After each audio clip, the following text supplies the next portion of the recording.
Okay, these profits can be you can write whatever numbers you want there. If it doesn't work, it doesn't work. Ukrainian President Volodymyr Zelensky has said that Ukraine will not accept any US-Ukraine minerals deal proposed by the US that threatened its integration into the EU. President Trump's latest draft of the deal will push Kyiv to send all profits made from a fund controlling Ukraine's resources to Washington, D.C. to repay all the military aid the US has given in their fight against Putin. Well, let's welcome to the show Pavlo Kukhta, the former acting minister of the economy in Ukraine. It was the front line in the first 3 months of the Russian invasion in 2022. Pavlo, thank you for joining us. Thank you for having me. Pavlo, I'm looking at this deal and it seems that there's very little in it for Ukraine. I mean, from the very beginning of the deal, you look at there's a co-management, but it's not equal. 5 board members, 3 US, 2 Ukrainian, no decision without US approval. You might as well just have all US board members there if you can't make a decision without the US giving it a thumbs up. What do you make of this deal? Look, if you look carefully at the document, you'll see that it doesn't really look like an international deal, a deal between states, right? It looks more like a commercial deal between, let's say, 2 corporations. And it has been drafted by a couple of lawyers. There is even in one of the drafts that's being kind of circulated among the Kyiv circles, there are apparently their contacts. So like contact lawyer, and then the name and the company. Right.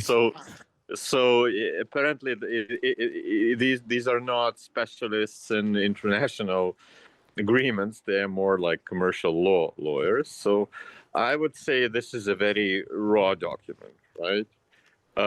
Taking into account all the things that you said, that it's really very one-sided. But even if we take that out of the equation, just the way it's worded and structured and the way it's written down, it needs major corrections to even be compatible with, let's say, Ukrainian legislation, probably even US legislation, and in general, how intergovernmental affairs and agreements are structured and done. So I would treat this as a very raw thing. If you remember last time we discussed this, we only had essentially a memorandum of understanding, kind of high-level document saying that both sides want to do this deal, but no real nuts and bolts. But that document was actually, in terms of its framework, was fine.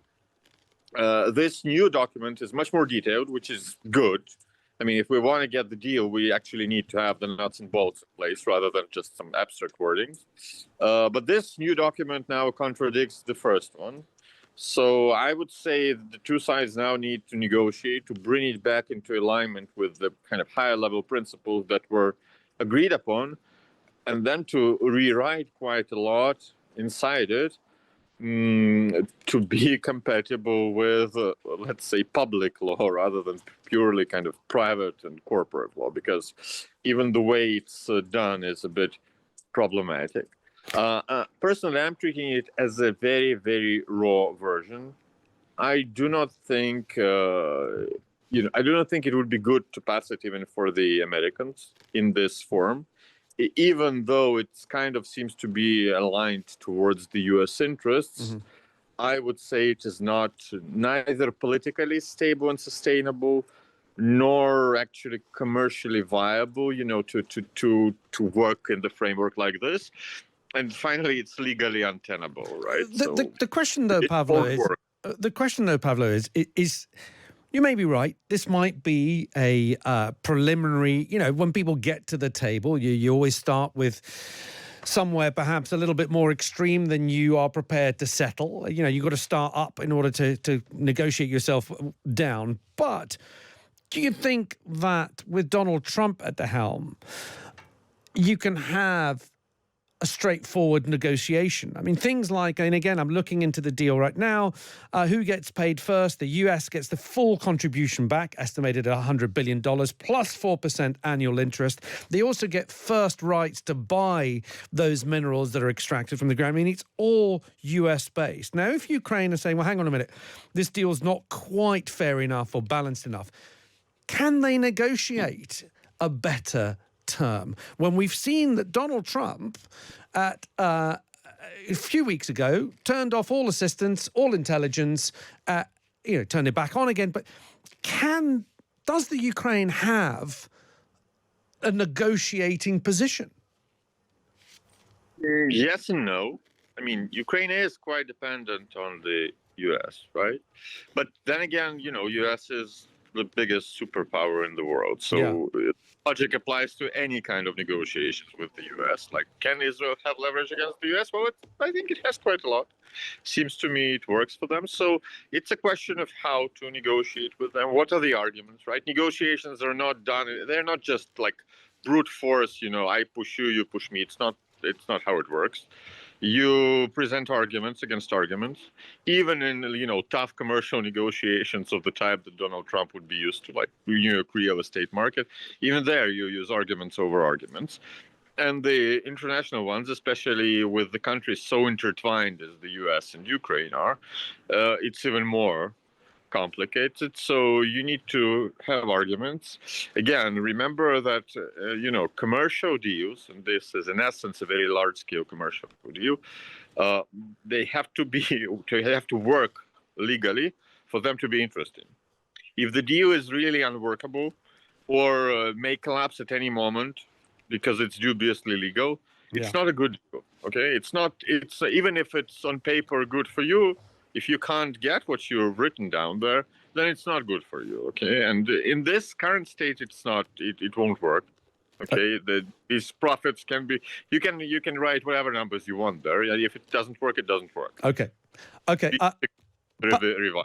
Pavlo, I've got to leave it there because we've run out of time, but it's fascinating to have that closer look into that deal. And as you said, perhaps it is the beginning of the negotiations, and at least finally we're getting some detail on what this actual mineral deals is going to involve. Pavlo Kukhta, former acting minister of the economy in Ukraine, thank you for giving us your time. Thank you very much for being here. We had a very, very good cabinet meeting. And we're getting the bad ones out first, and we're taking them out. And there's some really bad ones. Mr. President, yeah, please. About Ukraine, in an interview with Time magazine published this morning, President Zelensky said he believes that some members of your team have been influenced by Russian information. Those were his words. What do you have to say to that?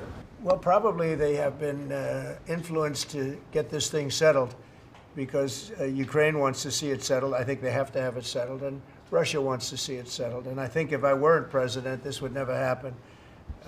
Marco's doing a great job, and Steve Witkoff has been incredible. Michael Waltz. We have a great group of people working on it. And that takes a good part of their day, settling something that really, it affects us monetarily because we've given so much money. And we're getting that done. In fact, Scott is telling me that the agreement on rare earths is just about completed. They'll sign it shortly. So it's, as you know, Europe is in for a very small fraction of what we're in for. It affects them much more than it affects us. Again, they are in as a loan, which nobody knew until I came along. Europe is giving the money to Ukraine as a loan. We were just pouring money into Ukraine. It was a very unfair situation. So we made a deal on rare earths. But most importantly, we want to stop the killing that's going on. 2,500 on average, mostly soldiers, a week are being killed. And they're Russian and they're Ukrainian. And if we can stop it, that's a very important thing to me on a human basis.